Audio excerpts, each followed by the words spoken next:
The prophets still speak. Prophets in times past, as well as today, announce the good news of the reign of God.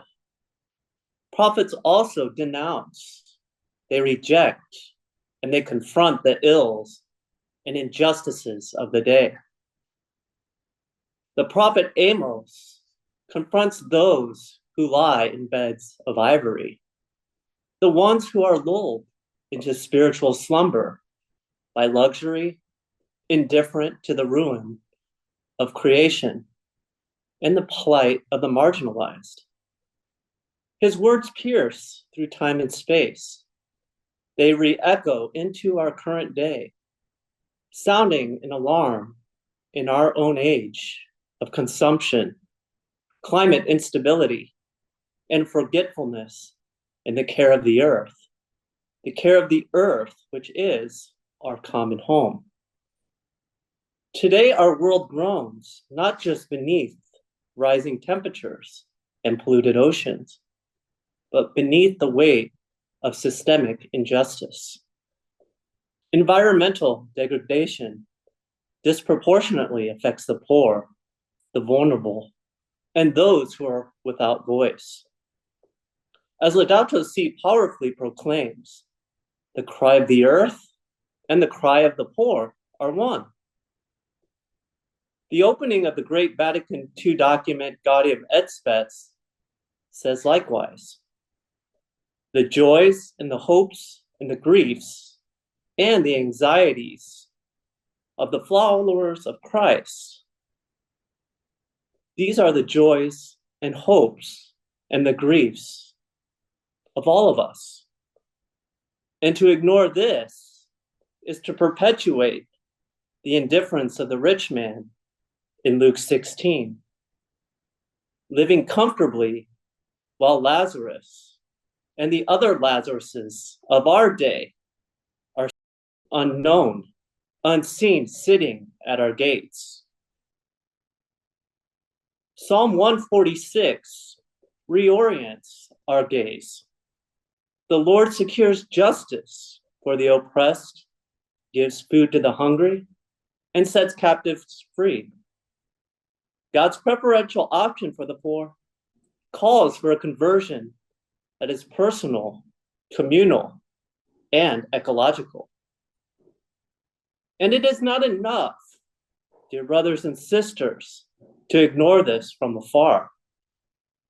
It is important to remember that we are stewards, not owners. Every forest that is exploited, every river that is polluted, denies dignity, not only of creation, but also of those who depend on it. St. Paul exhorts us in his first letter to Timothy to pursue righteousness, godliness, faith, love, endurance, and gentleness.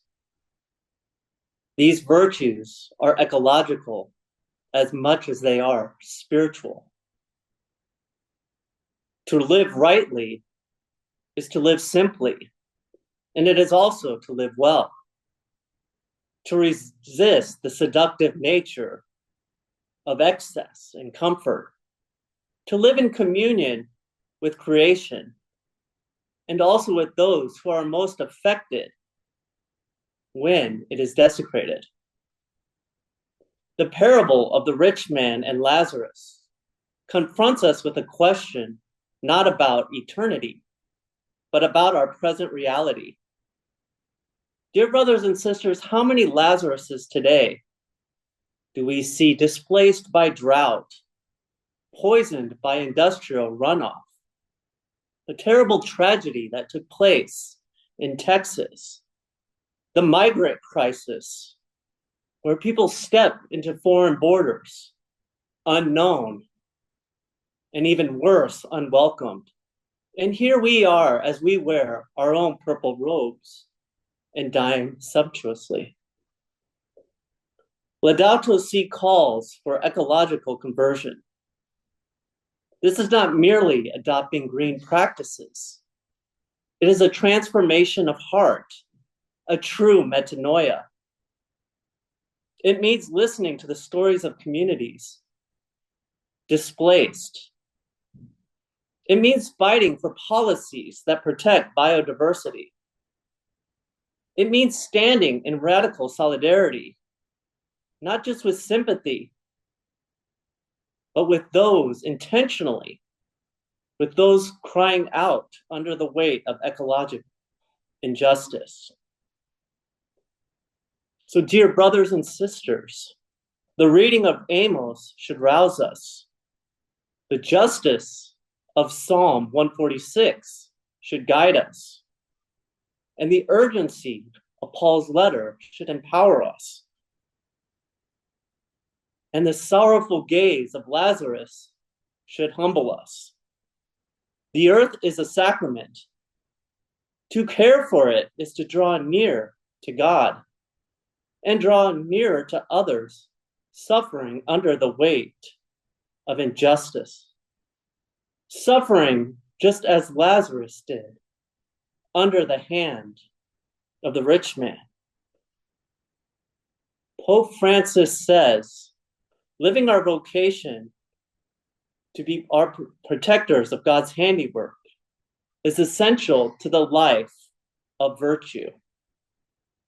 And he exhorts us further by saying, may we not respond with complacency, but with courage. And so, dear brothers and sisters, let us arise from our ivory couches. Let us enter the gate and walk alongside of Lazarus. And it is there that we will meet Christ, in creation groaning, in the poor enduring, but also in the hope that redeems.